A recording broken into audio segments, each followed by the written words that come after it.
जोराचा वारा सुटलेला आहे आणि जर बघितलं इकडं सुद्धा वरती आपल्याला डाफ्याची भाजी मिळते.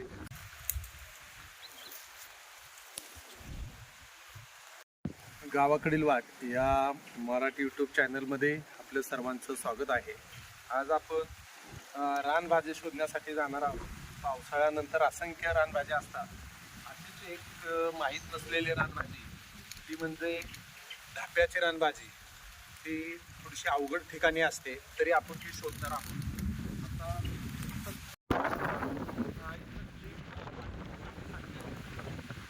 फुल दिसते इकडे धाप्याची भाजी खाली खोल आहे डायरेक्ट.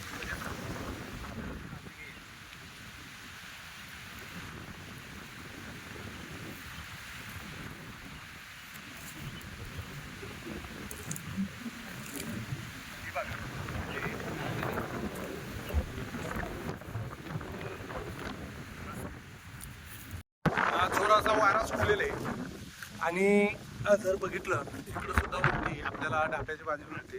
आहे का बघू हातात किती आहे तेवढी झाली का. हा हे बघा ही आपल्याला डाफ्याची भाजी मिळते. उतार आहे खाली आणि ह्या उतारावरती ही आहे डाफ्याची भाजी. ती ओळखायला आली पाहिजे फक्त. अवघड ठिकाणीच ही भाजी मिळत असते. पावसाळ्यानंतर ही भाजी मिळते म्हणजे पहिल्या पावसानंतर विशेषतः. आता इकडं जर तुम्ही बघितलं हे बघा वरती सगळे दिसते. ही जे दिसते ही डाफ्याची भाजी नाही आहे. तिचं पानाचा जो आकार आहे ना तो एकदम लहान असतो. हा तुम्हाला दाखवतो जवळून. हा इकडे खाली किती मिळाली बघू. वरती हात कर. ठीक आहे अजून भाजी दाखवतो मी डाफ्याची तुम्हाला. आता ही सगळी दिसते पण ही सगळी डाफ्याची भाजी नाही आहे. त्यासाठी बघा असं थोडासा उतार आहे आणि आपल्याला खाली जावं लागतं. इकडं दाखवतो तुम्हाला मी धाप्याची भाजी कुठे आहे. अजून आपल्याला धाप्याची भाजी इकडं वरती दिसते. हे केळीच्या आकाराचे पानं दिसतात ना हा उंच काढ आहे असं. त्याच्यामध्ये सुद्धा थोडीशी धाप्याची भाजी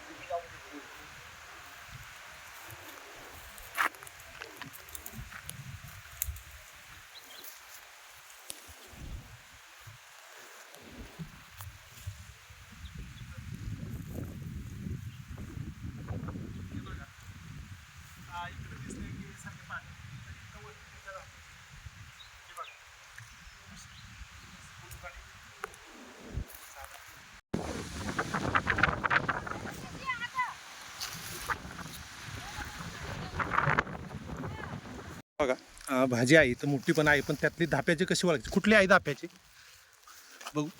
हां ही लहान पानांची ना. हां ही आहे धाप्याची भाजी. घे. ही कशाची ही नाही ना. असंच खाली खाली जायचं आपल्याला भाजी शोधत. इकडं बघितलं तर पाऊस पडल्यामुळं हा जो झाड आहे ना त्याच्यामध्ये असणारी फुलं पाण्यानं त्या खाली खोले असं कडा दिसतोय आपल्याला. आणि त्याच्यावरती सुद्धा धाप्याची भाजी मला दिसते. ती धाप्याची भाजी तिथं जाऊन घेऊन येतो. तिथं जावं लागेल आपल्याला की पार करून जावं लागेल. आता जी आपण धाप्याची भाजी बघितलेली आहे ती अवघड ठिकाणी आहे. म्हणजे खाली खोल दरी आहे आणि बरोबर त्या दरीच्या काठावरतीच तुम्हाला दिसत असेल ती भाजी आहे. ती भाजी घेतलेली कारण या धाप्याच्या भाजीचं वैशिष्ट्यच असं आहे की ती अवघड ठिकाणी असते. ही सगळीकडे आपल्याला ही धाप्याची भाजी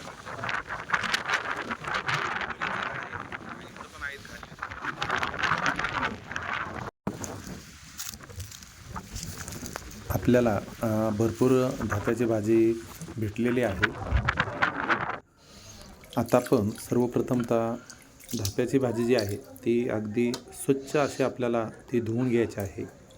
स्वच्छ आपण धुवून घेतो ती आणि धुवून घेतल्यानंतर ती आपल्याला अशी बारीक कापायची आहे. म्हणजे आपण जी जनरल भाजी कापतो तशी कापायची आणि नंतर शिजायला घालायची. फक्त पाण्यामध्ये सर्वप्रथमतः धाप्याची भाजी आपल्याला शिजवावी लागते. लगेच आपण त्याच्यामध्ये मसाले तेल टाकणार नाही.